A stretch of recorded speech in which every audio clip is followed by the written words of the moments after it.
عورت منتیں کر رہی ہے کہ مجھ سے زیادتی نہ کرو، میں غریب مزدور ہوں، لیکن وہ تگڑے جسم کا مالک آدمی اسے وارننگ دیتا ہے کہ اگر تم نے مزید شور مچایا تو میں تمہارا قتل کر دوں گا، اور یہاں کوئی بھی میری طاقت کا زم برداشت نہیں کر سکے گا جو تمہاری گلو خلاصی کرائے۔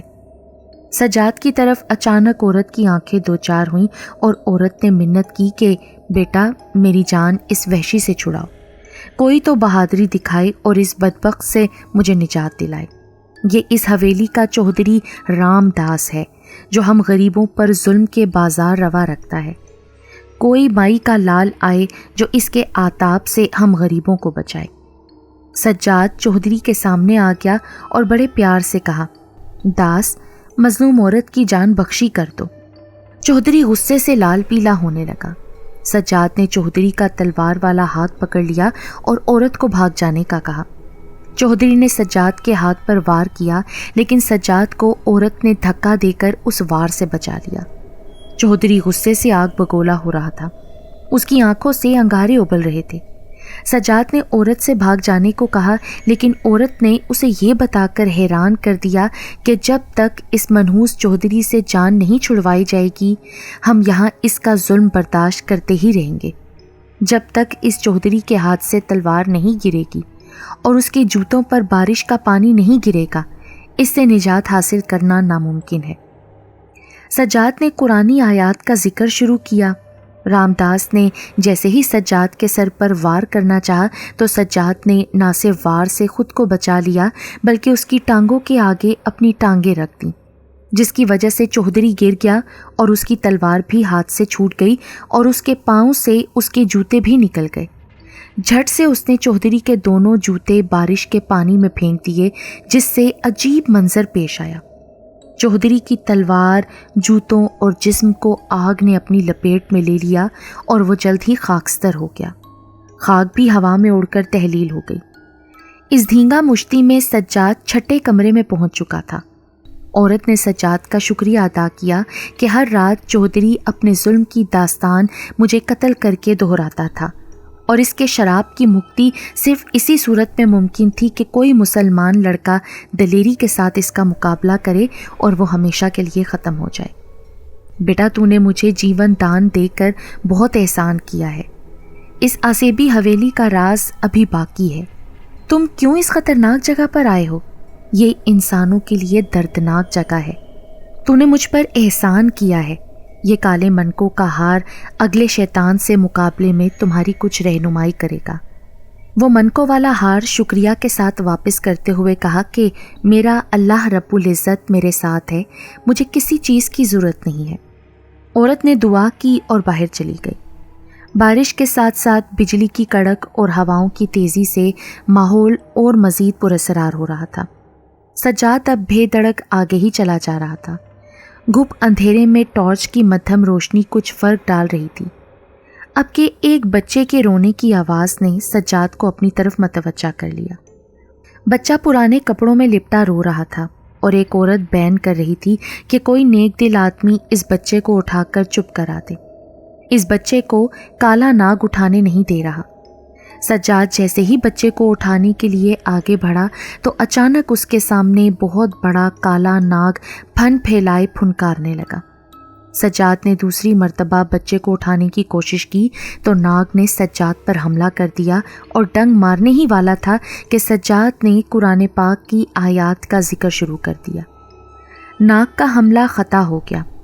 عورت نے جلدی سے سجاد کے کان میں بتایا کہ اگر تو نے ہمت کر کے ناگ کی دم سے اس کو پکڑ کر زمین پر دے مارا تو اس کی طاقت کا نشہ ہرن ہو جائے گا اور عرصے سے جاری اس کا ظلم و ستم ختم ہو جائے گا۔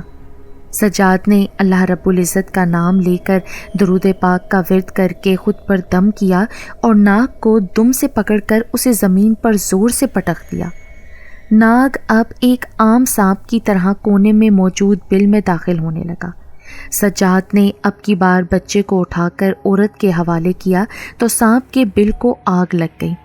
سجاد نے اللہ رب العزت کا شکر ادا کیا۔ اس آسیبی حویلی کے دوسری طرف کے دروازے تک پہنچنے کے لیے سجاد کو ابھی مزید امتحانات سے گزرنا تھا۔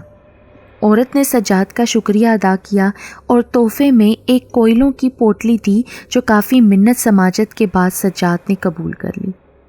اس آسیبی حویلی میں درجنوں کمرے، کئی راہداریاں اور سٹور روم تھے۔ بارش آہستہ آہستہ تھمنا شروع ہو گئی تھی۔ سجاد نے بھنے ہوئے چنے کھائے، گاگر سے پانی پیا اور شکرانے کے نوافل ادا کرنے کے بعد مزید کمروں کی طرف چلتا گیا۔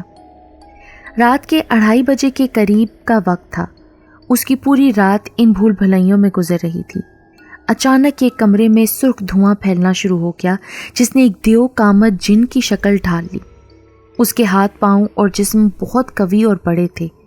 لمبی آنکھوں اور پورے جسم پر بڑے کالے بالوں نے اس کی شکل کو مزید ہیبت ناک بنا رکھا تھا۔ اس کے ایک کندھے پر چودھری کی لاش اور دوسرے پر کالے ناگ کی لاش تھی۔ اس کی آنکھوں سے خون ٹپک رہا تھا۔ اس نے سجاد کی طرف قہر آلود نظروں سے دیکھا اور کہا کہ اے آدم زاد، تم نے اتنی جرت کیسے کر لی کہ اس حویلی پر قبضہ کرنے کا سوچا؟ اگر تم نے اس حویلی کا عقبی دروازہ ڈھونڈ نکالا تو ہمارے خاتمے کے ساتھ ساتھ یہ حویلی آسیبی حصار سے بھی نکل جائے گی، لیکن میں تمہیں ایسا کرنے نہیں دوں گا۔ یہ کہہ کر اس شریر جن نے سجاد کی طرف پتھر پھینکا جو راستے میں ہی کسی نے پکڑ لیا۔ اسی طرح اس نے مختلف طریقوں سے سجاد کو ختم کرنے کی کوشش کی، لیکن ہر مرتبہ ہوا میں ہی اس کی پھینکی گئی چیز کو پکڑ لیا جاتا۔ جن کا غصہ بہت تیزی سے بڑھ رہا تھا۔ اس نے کوئی منتر پڑھا اور کہا کہ اب تمہارا بچنا ناممکن ہے۔ اسی اثنا میں 2 عورتیں سامنے آ گئیں۔ سجاد نے ان کو پہچان لیا۔ پہلے 2 واقعات والی مظلوم عورتیں وہاں آن پہنچی تھیں۔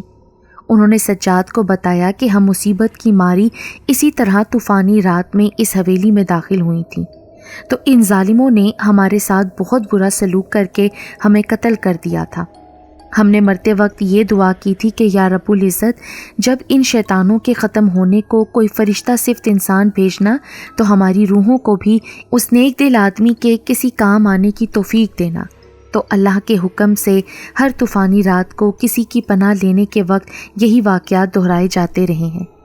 کئی بے گناہ ان کے ظلم کی چکی میں پھنس چکے ہیں۔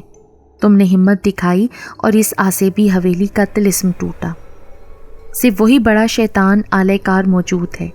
اس کی جان گھٹنوں کی ہڈیوں میں ہے۔ اگر تم نے آیات قرآنی پڑھ کر اس کے گھٹنوں پر حملہ کیا تو یہ حویلی طلسماتی اور آسیبی چکر سے آزاد ہو جائے گی۔ سجاد نے آیات قرآنی کا ورد کرتے ہوئے دیو کامت جن کے گھٹنوں پر چھلانگ لگا کر حملہ کیا۔ حملہ اچانک اور زوردار تھا کہ جن کی چیخیں نکل گئیں اور وہ وہیں راکھ بنتا چلا گیا۔ صبح صادق کا وقت قریب تھا، بارش رک چکی تھی۔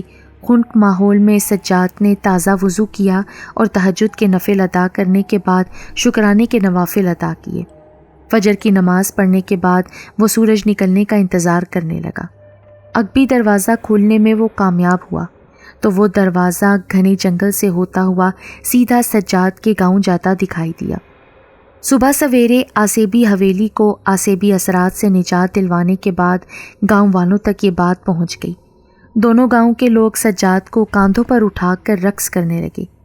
گاؤں کے وڈیرے نے اپنی بیٹی کی شادی سجاد سے کر دی۔ سجاد نے دوسری عورت کی طرف سے دی گئی پوٹلی کھولی تو اس میں سے سونے کی ڈلیاں نکلیں جو اس نے اپنی بیوی کو تحفے میں دے دیں۔ اس کے چچا نے معافی مانگ کر سجاد کو ساتھ لینا چاہا، لیکن سجاد نے انکار کر دیا۔